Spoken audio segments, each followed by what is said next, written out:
il provoque de la rétention hydrosodée au travers de la sécrétion d'aldostérone.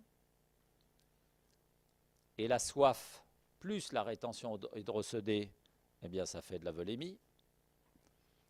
Et puis, les deux dernières lignes, on va dire que c'est des paramètres pharmacologiques, évidemment, pardon, donc là, au travers de la sécrétion d'aldostérone, pardon, et le tout dernier item, on peut dire que c'est juste un paramètre pharmacologique, la sécrétion de rénine augmente. Pourquoi la sécrétion de rénine augmente? On appelle ça une levée de... elle baisse, excusez-moi. Pourquoi la sécrétion de rénine baisse? On appelle ça une levée de feedback négatif, et ça, je vous en reparlerai tout à l'heure. Donc, c'est un rapport avec la levée de feedback négatif, pardon. Donc, l'angiotensine 2 est capable de réguler proprement sa fabrication. On augmente les concentrations, feedback négatif, diminution de sécrétion de rénine, diminution d'angiotensine 2. Cercle vertueux de contrôle de la propre fabrication. Et on verra que ce feedback négatif, si on le lève, ça peut entraîner des choses qu'on ne maîtrise pas forcément. Donc voilà, on passe à une physiologie complexe parce que finalement, il y a plus d'angiotensine qu'on ne pensait, il y a plus de récepteurs qu'on ne pensait, il y a même une deuxième enzyme de conversion de l'angiotensine. Mais globalement, on le simplifie à nouveau en disant dans cette complexité, on ne va retenir que AT1R, AT2R, et AT1R joue le rôle majeur. Et il a tout pour monter la pression artérielle et aggraver l'insuffisance cardiaque. Alors maintenant, on rentre dans la pharmacologie.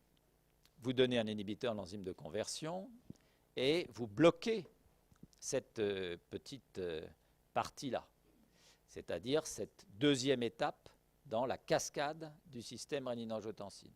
Vous bloquez la transformation d'angiotensine 1 en angiotensine 2. Alors comment ça marche? Parce qu'on est là pour faire de la pharmacologie, et je me suis dit que ça vous ferait grandement plaisir d'avoir un petit rappel de votre cours de PACES. C'était des bons souvenirs. Et quand je vous avais fait le cours sur la conception du médicament et la découverte des médicaments, on vous avait donné ça comme exemple. On vous avait donné ça comme exemple de modélisation moléculaire. Pourquoi est-ce que j'insiste? Parce que tout ce qui est IEC, inhibiteur de rénine et antagoniste des récepteurs de l'angiotensine 2, sont issus de la modélisation moléculaire. Là, je ne vais vous traiter que ce que vous connaissez déjà qui est les inhibiteurs d'enzymes de conversion. Vous allez peut-être mieux le comprendre maintenant, un an plus tard. Donc, regardez comment ça marche. Là, on rentre un peu dans le détail, et l'angiotensine 1, je l'ai déroulé, c'est un décapeptide, c'est-à-dire qu'il y a 10 acides aminés, et il existe une liaison ici, phénylalanine histidine, entre le 8e et le 9e acide aminé, et c'est cette liaison qui va être coupée par l'enzyme de conversion, puisque l'on sait que le produit généré, c'est de l'angiotensine 2, qui est un octapeptide, 8 acides aminés. Comment est-ce qu'on passe de 10 à 8? Bon, si j'arrive à comprendre comment on passe de 10 à 8, et que je connais bien les mécanismes, eh ben, je vais pouvoir le bloquer par un nouveau médicament. Exactement comme on a dit dans le temps, comprenons ce que c'est que le récepteur bêta-adrénergique et inventons un bêta-bloquant. Et ça, je vous en avais parlé aussi l'année dernière. Donc on résume, l'angiotensinogène est un polypeptide, il est clivé par une enzyme qui est la rénine, en un décapeptide inactif, l'angiotensine 1. Intervient à ce niveau-là l'enzyme de conversion de l'angiotensine 1. Vous voyez, on dit les antagonistes des récepteurs de l'angiotensine 2, mais on dit l'enzyme de conversion de l'angiotensine 1. C'est une peptidase à zinc, on va comprendre pourquoi, qui clive la liaison amide entre phénylalanine 8, histidine 9. L'angiotensine 1 est ainsi transformée en un octapeptide, l'angiotensine 2, qui se fixe sur ses récepteurs.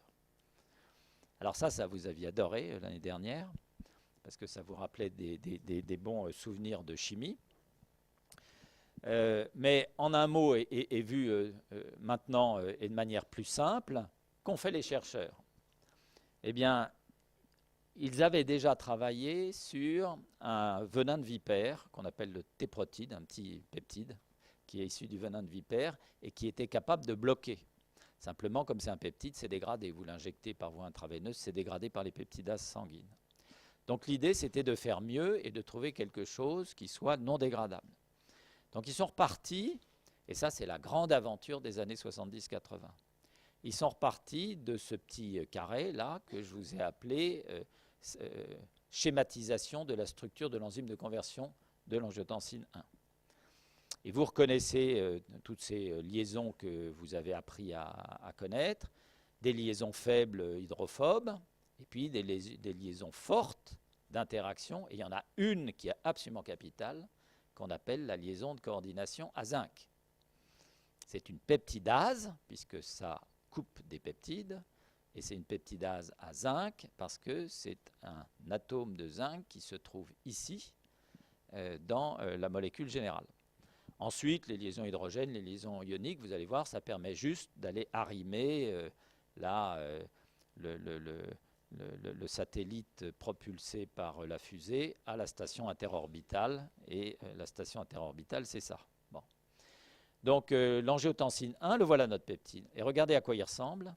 Il a 2 liaisons amides ici, et il a en particulier celle-ci qu'il va falloir couper. Et qu'il va falloir couper spécifiquement, et rien qu'elle. Donc on ne peut pas donner n'importe quelle molécule. Donc, pour résumer une histoire longue, je vous ai écrit ici, on a bien compris ce que c'était que le mécanisme de cette réaction d'hydrolyse, le rôle du zinc. On a bien compris les interactions enzymes-ligands au niveau du site d'hydrolyse. Et on a bien compris surtout la géométrie du site actif, parce qu'il faut aller tenir l'extrémité de la molécule par toutes ces liaisons-là, une autre partie de la molécule par ces liaisons-là, pour apporter cette liaison amide juste en face du site zinc, et rien d'autre. Et là, on est sûr qu'on coupe bien. Voilà. Et bien, tout ce travail-là, c'est ce qu'on appelle de la modélisation moléculaire. Modélisation moléculaire, c'est une représentation graphique, je vous l'ai mis en bas, cette petite définition, de la géométrie d'une molécule et des interactions avec sa cible biologique qui impliquent l'utilisation de méthodes de calcul théoriques. Découverte dans les années 80, maintenant c'est facile, les ordinateurs et tout le design assisté par ordinateur rend ces choses-là très faciles. À l'époque, c'était fait sur des vieux ordinateurs et c'était beaucoup plus difficile. Et puis pour terminer juste cette petite parenthèse, on a commencé par donner des dérivés de la proline, parce que dans le T-protide, il y avait une proline, qu'on a substitué. Vous retrouvez ici des liaisons amides. On a essayé de faire ressembler ça à de l'angiotensine 1. Et puis, on a substitué alors d'ailleurs, on a calculé quel était le pouvoir d'inhibition. 330 micromoles, c'est pas terrible. Donc, on a amélioré en changeant un radical méthyle ici pour renforcer avec la liaison hydrophobe. Vous voyez qu'on améliore la puissance de 10 fois ou 15 fois. Alors, ce n'est pas tout à fait la puissance, c'est la sélectivité.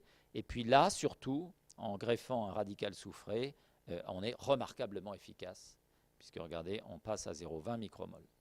Et puis, quand on combine les deux, on aboutit à cette molécule-là, qui est redoutablement efficace, 23 nanomolaires de CI50. Et ça, là, on tient vraiment un médicament. Et c'est un médicament qui ne se dégrade pas, puisque ça n'est pas un peptide. Et ça s'appelle le captopril, AMM 1982, recherche dans les années 70. Donc c'est le chef de file des IEC. Et je pense que c'est le premier des 11 molécules, mais au tout début des années 80, ça a été une extraordinaire révolution dans le traitement de l'hypertension et de l'insuffisance cardiaque. Alors maintenant, si vous comparez la molécule de captopril et la molécule d'angiotensine 1, vous voyez qu'elles se ressemblent beaucoup et qu'elles ont les mêmes liaisons faibles et liaisons fortes, et puis surtout une forte sélection pour le zinc ici. Donc on va bloquer cette enzyme et on va la bloquer le plus longtemps possible. Et après, les différences entre molécules vont simplement dépendre de la puissance du blocage et de la durée du blocage. Voilà, petit rappel de passesse pour ceux qui sont nostalgiques de cette période. Alors, Il y en a 11, je ne vais pas vous détailler les 11. Dans quantité de poly, vous voyez tous les 11, je pense que ça n'a aucun intérêt pour vous. Le seul intérêt pour vous, c'est de comprendre que très très vite, et c'est toujours comme ça, on améliore les caractéristiques pharmacocinétiques et pharmacodynamiques des molécules. Et donc en général, juste en comparant les 3 premières, vous avez une bonne idée. Donc les 3 premiers IEC commercialisés, c'est cela: captopril, enalapril, lisinopril. Je ne vous donne que les DCI.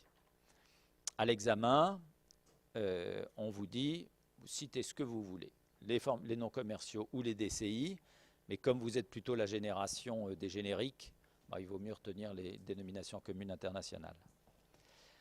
Donc, qu'est-ce que c'est que le captopril? Captopril, c'est une molécule qui a une bonne biodisponibilité. Souvenez-vous, hein, c'est le pourcentage de la forme intacte qu'on retrouve dans l'organisme. En revanche, vous voyez que la demi-vie d'élimination est très courte. Et sa durée d'action en rapport, 6-12 heures. Ça veut dire qu'il faut donner les médicaments plutôt 2 fois par jour, voire 3 fois.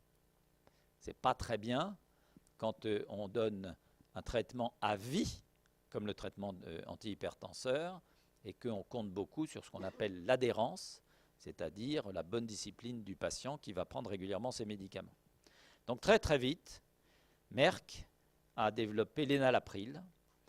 Alors c'est une prodrogue, ça n'a pas une importance majeure, mais enfin ça a été quand même un changement pharmacocinétique, et cette prodrogue doit être hydrolysée en un sel, qui est l'enalaprilate, et c'est le sel qui est actif. Bref, parce qu'on ne peut pas donner le médicament actif d'emblée.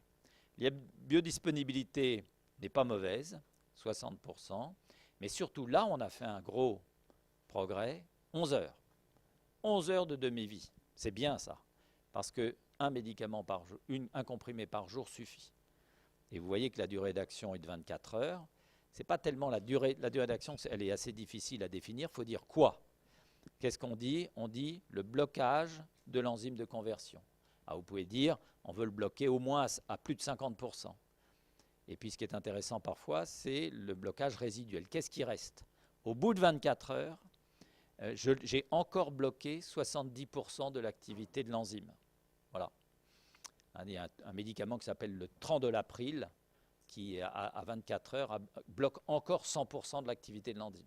Donc tout ça, ce sont les progrès. Donc j'ouvre une petite parenthèse. Il existe un discours des médias, de la radio, de la télé. Vous savez, ces endroits où ce sont ceux qui ne connaissent rien qui parlent. Et puis il y a d'autres endroits, comme l'université, où ce sont plutôt ceux qui connaissent qui parlent. Ce n'est pas les mêmes endroits. Et puis, dans les endroits comme la télé, la radio, etc., ceux qui connaissent, on ne les laisse pas parler. Mais ceux qui ne connaissent pas, alors là, ils parlent pendant des heures. Donc, je termine ma petite parenthèse. Mais ces gens-là vont vous dire, mais attendez, il suffit de 1 ou 2 médicaments, on n'a pas besoin des énièmes générations. Ben, ce n'est pas tout à fait vrai. Parce que les énièmes générations apportent des propriétés pharmacocinétiques ou pharmacodynamiques améliorées. Après, ça ne se traduit pas forcément en moins d'événements indésirables, moins d'événements cardiovasculaires, c'est-à-dire une meilleure prévention. Parce qu'il faudrait faire beaucoup d'essais et que c'est très difficile à mettre en évidence. Mais sur le papier et dans les études de pharmacologie, pharmacodynamie, pharmacocinétique, il y a une amélioration. Donc vous voyez, déjà, ça, on commence à avoir un médicament qui est plutôt bien. Et puis le lisinopril, alors lui n'est pas une prodrogue, sa biodisponibilité par contre n'est pas bonne, 25%, mais ce n'est pas très grave, il suffit d'augmenter les doses. Mais parfois, plus la biodisponibilité est faible, plus il y a de variabilité. Et donc certains patients, surtout avec pas beaucoup de médicaments dans le sang circulant. Donc ça peut être une pénalité. La demi-vie d'élimination était les plus élevées et le blocage résiduel est plus élevé. Donc vous voyez que ces 2 médicaments-là, 2e et 3e génération, ont vraiment apporté un progrès. Et ça, je vous le montrerai avec pas mal d'autres exemples. Alors on continue et on passe dans ce qu'on appelle la pharmacodynamie. En général, je vous donne peu de données de pharmacocinétique, je vous donne juste ce dont vous avez besoin. Pharmacodynamie des IEC, et on commence toujours chez le sujet sain. Vous donnez un inhibiteur d'enzyme de conversion chez un sujet sain, qu'est-ce qui se passe? Pas grand-chose. Pas grand-chose. Pourquoi? Parce qu'il va bien.